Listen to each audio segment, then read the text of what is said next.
everyone. I'm going to actually start today. We've been hearing, there's a lot of great things about narratives. Narratives can make you empathize with people. They can make you feel like you understand someone's story. And so we often talk about narratives in a very positive light. Really, a narrative, all it is a story, right? I'm going to reverse that, turn it on its head a little bit, and talk to you a little bit for a minute about how narratives can be a bad thing. So let's say I am a human being. I have narratives about myself, right? I tell myself certain things about myself. I have certain things that I feel are truths about myself, stories I have about myself. These can be good stories. These can be bad stories. I can tell myself, if I try hard enough, I can try to succeed, right? I should try hard. I am intelligent. These are sort of stories we can have about ourselves. We can also have negative stories about ourselves, right? I'm just not that smart. I'm just not that good at school. I'm just not good at math. These kinds of things. That we all have these kinds of ideas about ourselves. These ideas come from many different places, parents, wider society. I'm not really going to talk about that today, but I am going to talk about how that affects our futures. When you have strong narratives about yourself, those narratives impact the choices that we even allow ourselves to make. So if you have negative ideas about yourself, like I'm not good at math, then you automatically are curtailing certain choices. You're saying, I'm not going to become a doctor. I'm not going to become a scientist. I'm not going to go into anything that involves math, right? You're self-censoring your own future in this way by not even giving yourself the possibility. But what I really want to talk about today is that idea, narratives, and how they have the power to really sort of self-censor us and extrapolate a little bit and talk about the whole world's futures. How does this impact not just our own personal futures, the narratives we have, but the entire world's futures? And you're probably hearing I'm using the word futures with an S. And there's a very specific reason why I'm doing that. I'm a political futurist. I specifically study what could possibly happen, politically speaking, in the future. And we use the word futures, and that's because there's a few things, they might seem obvious, but they're really important to remember about the futures. And the first one is that there are infinite possibilities. Hence, futures, right? There's not just one future. There's infinite possibilities.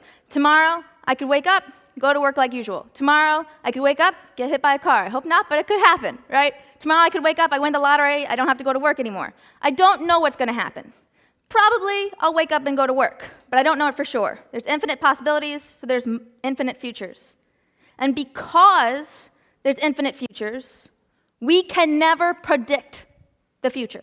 It's impossible, right? There's too many things going on. You can never know what's going to happen. But we oftentimes think we do know, because there's stuff going on, there's trends happening where it seems like we're heading in a certain direction, and so we get this feeling that we do know what's going to happen. So I want to give you a specific example of this. In the 1930s, there was huge amounts of tech innovation going on, right? Lots of scientists and researchers were really seeing that we were heading towards this sort of even greater technological revolution. And they were starting to predict things like microwaves, dishwashers, clothing washers, things that are going to really revolutionize the home life, right? And they made films, and they had pictures and things of what the future was going to look like. This is your future, everyone.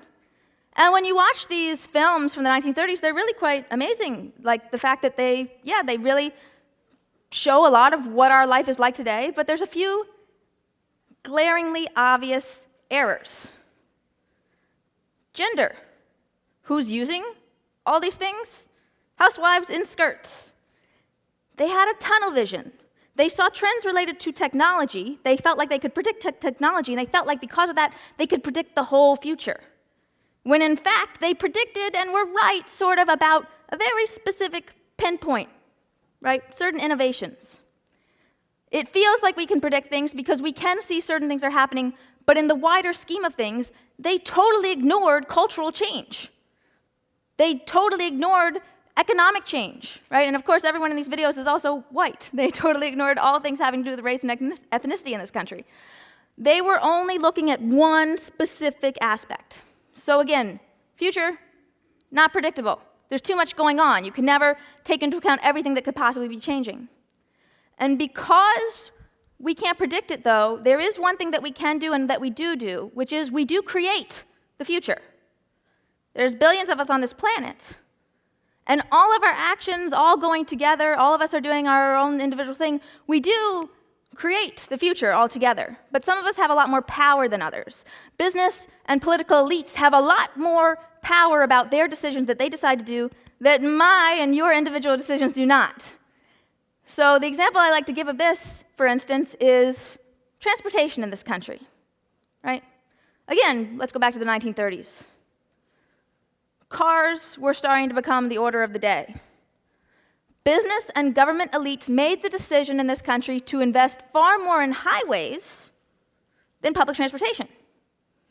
Public transportation in this country is not that great, especially compared to a lot of other countries, right? We didn't invest in it. Their idea of the future was everyone has a car. They invested in that. They created that future. We live in their future. Our present was their future. They created this. Where we are today was created by the past. And where we are today, what we do today creates our children's and our grandchildren's and generations down the line's futures.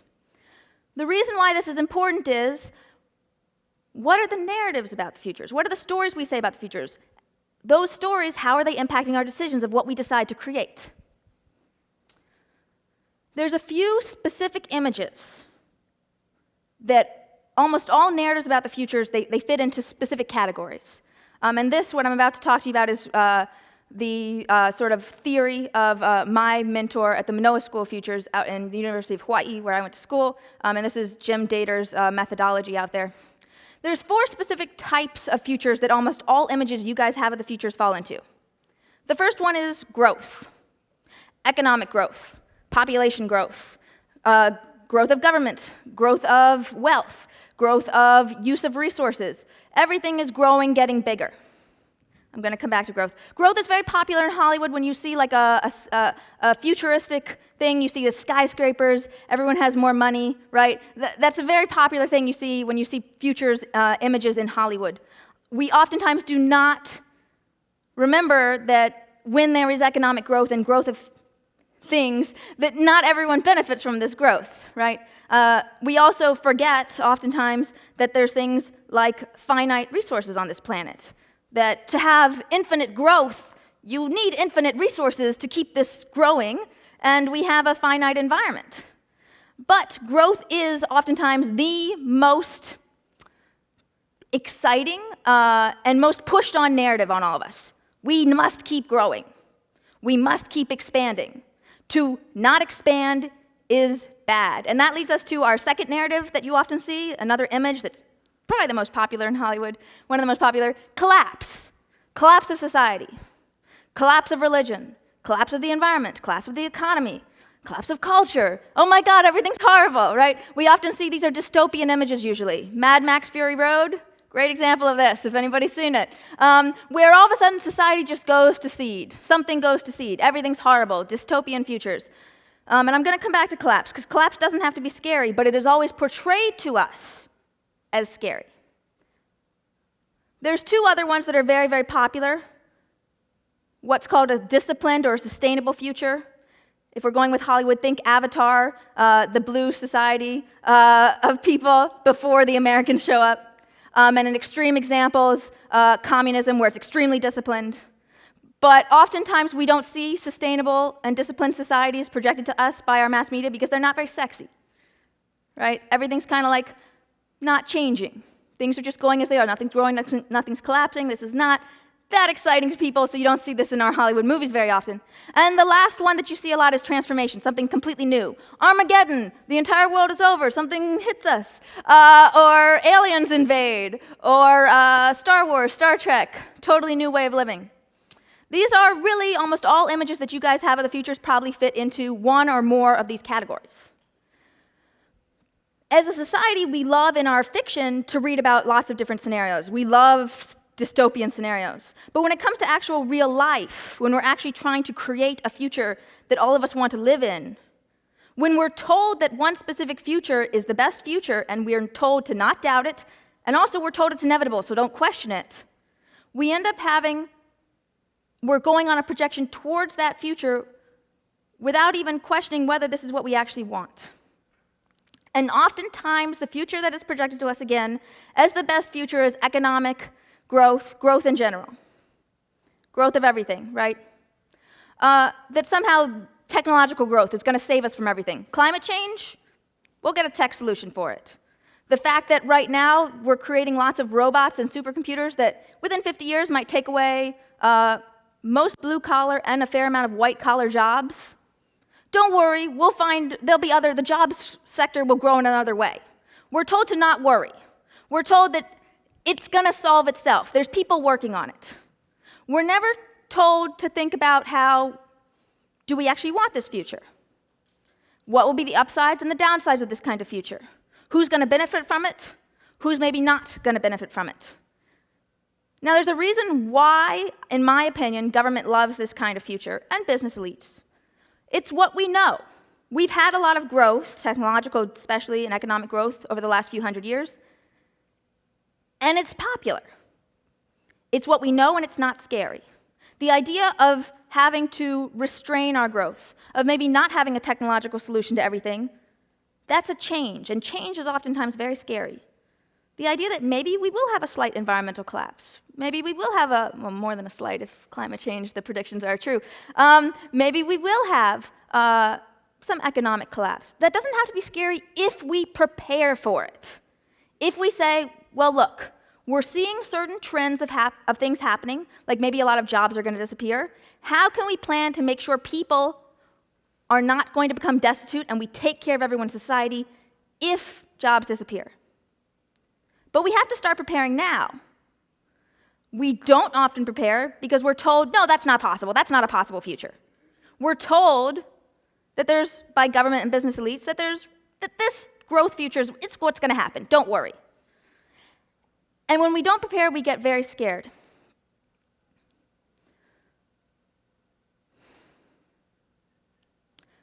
The thing is that if we don't prepare, we do see trends happening. Like in the example I gave before of the engineers in the 1930s, they had tunnel vision. They only looked at the trends they wanted to look at. They looked at technological trends, but they ignored all the other trends, like culture, how culture might change and how society might change, how people's views of women might change.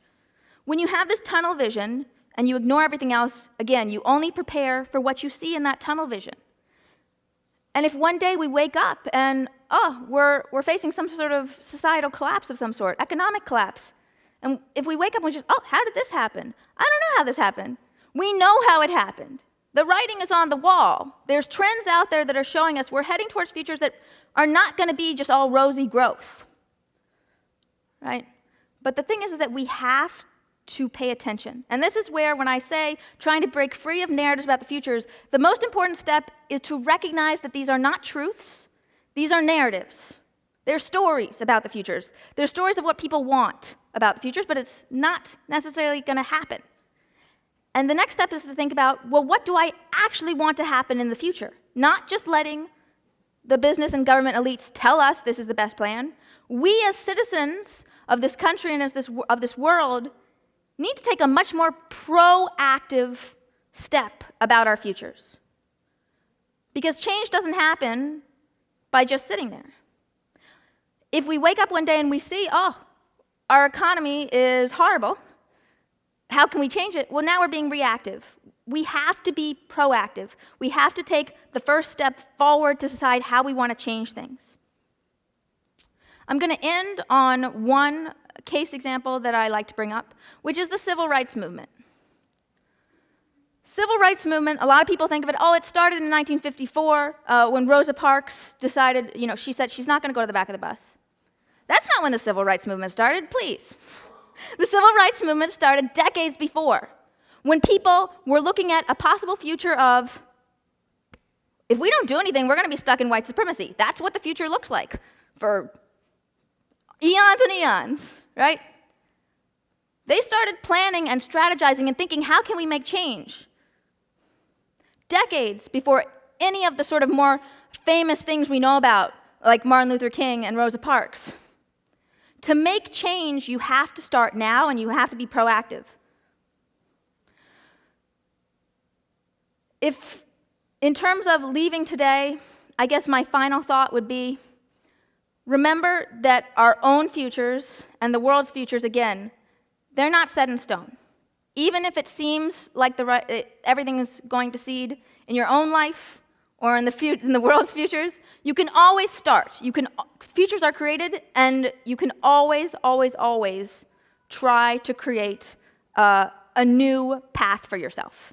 Thank you.